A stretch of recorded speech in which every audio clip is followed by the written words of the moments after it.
Hi friends, मैं पुरिंदर खारे। Friends, आज की हमारी गेम युवराज सिंह राजपूत जी की वीडियो रिकमेंडेशन है, जिस गेम के ऊपर उन्होंने मुझसे वीडियो बनाने के लिए कहा है। फ्रेंड्स, वो गेम खेली थी गई थी सन 1952 में, गोस्ता स्टोल्स वर्सेस हरमन स्टेनियर।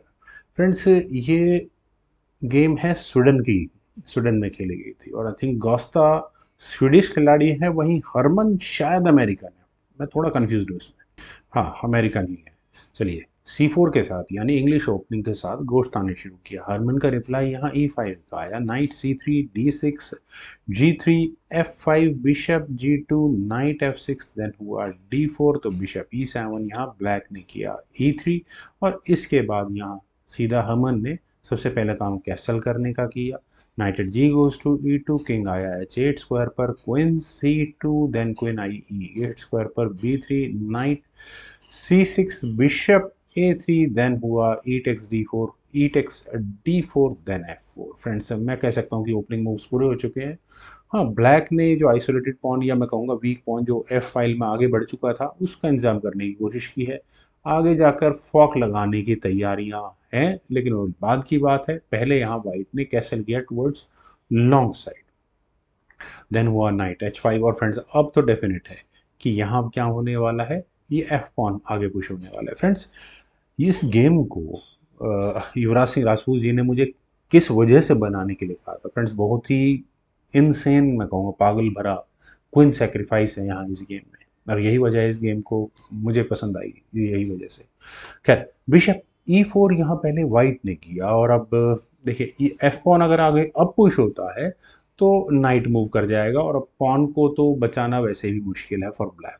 लेकिन हाँ, इस पॉन का रहना इतना इम्पोर्टेंट मैं कह सकता हूँ कि जब तक ये पॉन एफ फाइल में रखा रहेगा ब्लैक के लिए, तब तक वाइट के भी एक सिरदर्द रहेगा, क्योंकि बिशप भी आएगा यहाँ परेशान करने के लिए। खैर, यहाँ खेला गया G6, देन हुआ नाइट D5, और फ्रेंड्स नाइट के D5 स्क्वायर पर आने के बाद हाँ ठीक है, डार्क स्क्वाड बिशप को लेने की तैयारी है, और आप ये मूव ज़रूर देख चुके होंगे कि बिशप किसी भी वक्त आके चेक दे सकता है। क्वीन आई D8 स्क्वायर पर, और जैसा मैंने कहा, मेरे ख्याल से एफ पॉन पुश ठीक था, लेकिन बिशप D2 और वही तैयारियाँ यहाँ पर अगले मूव में।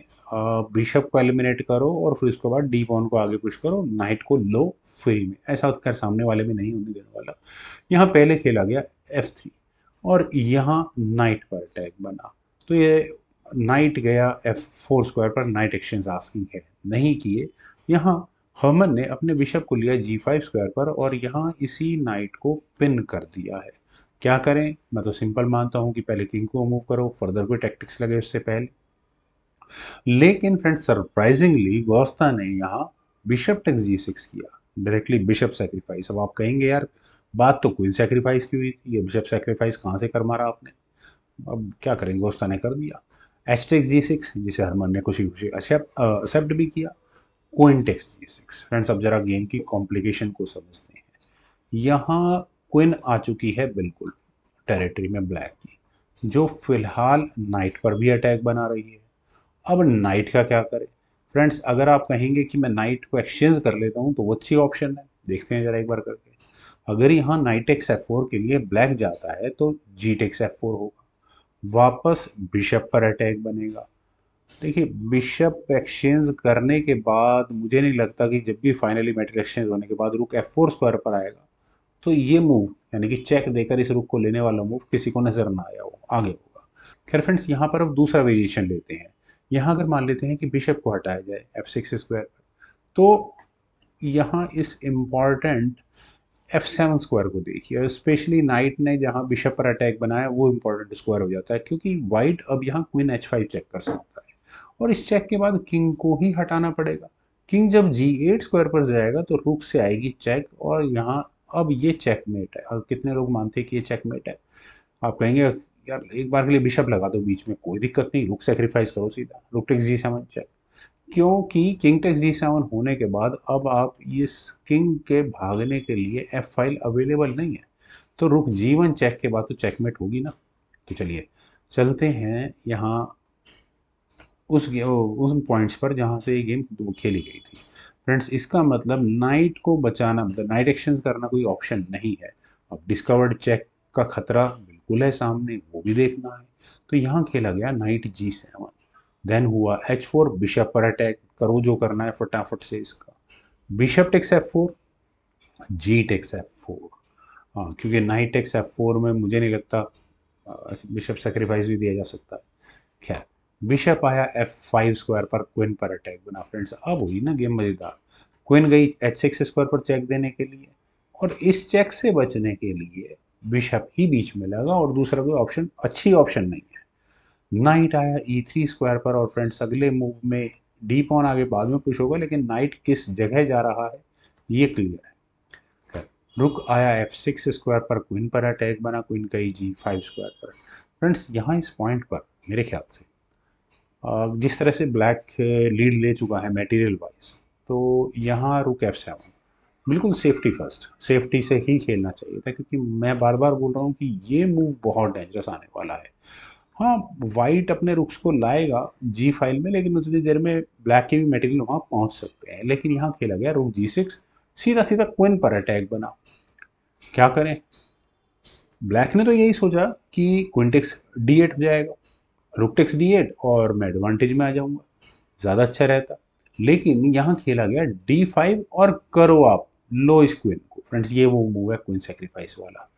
अब क्यों ना लिया जाए, क्यों लिया जाए पता नहीं।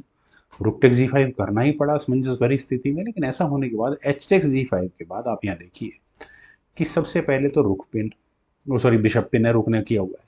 उसके बाद बिशप ने इस नाइट को पिन किया हुआ है, पॉन ने यहाँ नाइट पर अटैक बना रखा है। ठीक है, ब्लैक की अटैक है, लेकिन क्वीन बोर्ड से ऑफ हो चुकी है। नाइट E7, नाइट बचाया गया, देन हुआ नाइट G4। नाइट के G4 स्क्वायर पर आने के बाद फ्रेंड्स कितने लोगों को यहाँ पर ये चेकमेट की थ्रेट नजर आ रही है, क्योंकि अगले मूव में आने वाले समय में यही होने वाला है। तो क्या पहले ही किंग को मूव कर देना शुरू कर देना चाहिए था? लेकिन अगर यहाँ से ये गेम आगे बढ़ती है तो नाइट F6 चेक तो फिर भी होगा, किंग को F7 स्क्वायर पर लेकर जाना पड़ेगा, then rook takes H7 check होगा, किंग G6 स्क्वायर पर आकर लैंड करेगा। खैर उसके बाद तो ब्लैक की हालत पतली होने ही वाली है, लेकिन शायद एक बेटर ऑप्शन थी। पर यहाँ पर ब्लैक ने अपनी क्वीन को लिया C8 स्क्वायर पर, और उन्होंने यहाँ नाइट पर अटैक बनाया। इस नाइट को ही जाना किस स्क्वायर पर हमें पता है, लेकिन सरप्राइजिंगली यहाँ गोस्ता ने अभी इस नाइट को भी नहीं बचाया। उन्होंने अपने जीपॉन को आगे पुश कर दिया। उन्होंने कहा कि ठीक है आप नाइट ले लो, मैं यहाँ पर बिशप ले लेता हूँ। तो क्या करें, एक ऑप्शन है नाइट टेक्स G6, इसे चल के देखते हैं। यहाँ से अगर ये गेम आगे बढ़ती है तो नाइट F6 यहाँ ब्लैक करेगा ही करेगा, और जो मैंने अभी बताया ना आपको कि अगले मूव में ये चेक मेटिंग थ्रेट होगी, तो ये बहुत डेंजरस होने वाली होगी।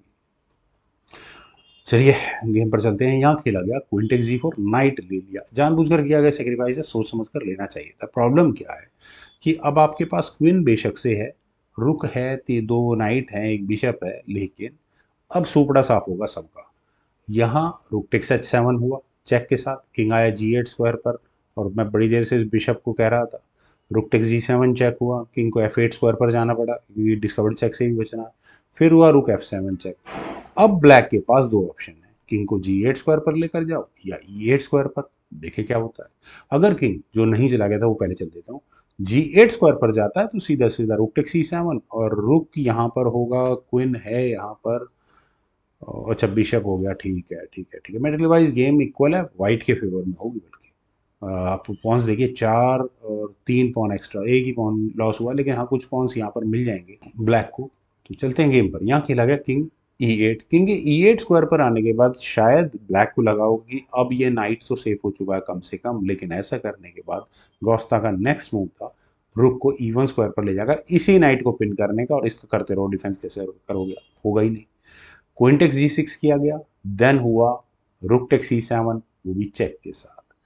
अब यहाँ से किंग के जाने के लिए बचा है D8 स्क्वायर, और अब किंग को आप और दूर नहीं लेकर जा सकते, अदरवाइज आपको ये चेकमेटिंग थ्रेट नजर आ गई होगी।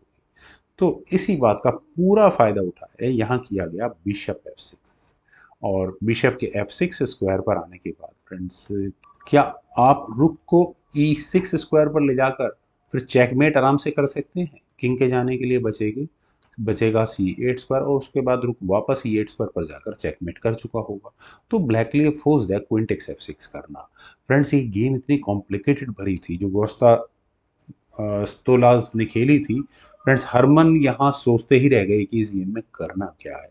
यहाँ फाइनल मूव था गोस्ता का रुक टेक्स F6, और हरमन का इसके बाद टाइम खत्म हो गया। लेकिन टाइम अगर रहता भी तो ज़्यादा से ज़्यादा क्या मिलता, किंग टेक्स E7 ही होता। देन रुक E6 चेक हो जाता आराम से, किंग को F5 में लेकर जाना पड़ता। और अब आप आराम से इस F पॉन को एक एक दो दो कदम करके आगे पुश करके ले जाओ। किंग से यहाँ ब्लैक के पॉन्स निपटा दो जो आगे बढ़ा हुआ है, इसी को 2 पॉन्स की लीड होगी यहाँ वाइट के पास। वेल फ्रेंड्स, काफ़ी अच्छा queen sacrifice, bishop sacrifice, night sacrifice, बहुत कुछ सेक्रीफाइस था इस गेम में। उम्मीद है आप सभी लोगों को भी ये गेम जरूर पसंद आई होगी। तो आप लोग वीडियो को लाइक, शेयर और यूट्यूब चैनल को अभी तक अगर आपने सब्सक्राइब नहीं किया तो प्लीज़ सब्सक्राइब जरूर करें। आपकी कमेंट सजेशंस का इंतजार रहेगा। Thank you for watching and bye for now.